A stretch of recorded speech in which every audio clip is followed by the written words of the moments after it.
Crime is on the rise in major U.S. cities, and many say it's the most vulnerable communities who suffer the most. Former President Trump is being credited with restoring safety in Washington, D.C., and now lawmakers want to expand his approach nationwide. So what's happening, and how could it affect your city? Senator Tim Scott of South Carolina says the lack of law enforcement, high repeat offender rates, and lenient treatment of criminals are hurting poor and vulnerable neighborhoods the most. He argues that while wealthy elites protest tougher crime policies, everyday Americans, especially in areas plagued by violence and homelessness, are asking for stronger protections.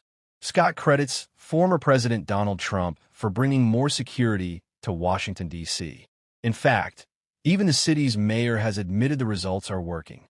Carjackings, for example, had reached a point where even members of Congress were being targeted. According to Scott, Trump's intervention is restoring peace of mind. But this is not just about D.C. Scott points to cities like Los Angeles, Detroit, and Chicago, where residents also want federal help. He says Congress is now considering a comprehensive crime bill that would give the federal government and the president more authority and resources to crack down on crime.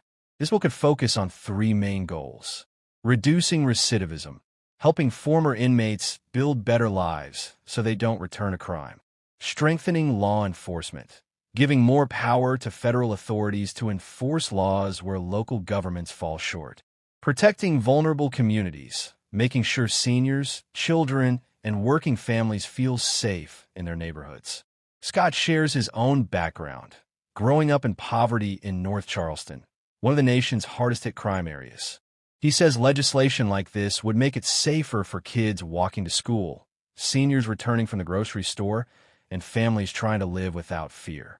Recent polls show 81% of Americans consider crime a major issue.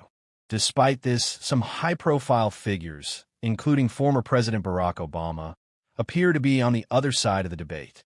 Scott dismisses that, saying what matters most is that ordinary citizens are safer and more secure thanks to tougher enforcement. In Scott's words, whether you support Trump or not, the data shows that poor and vulnerable citizens are finally feeling safer.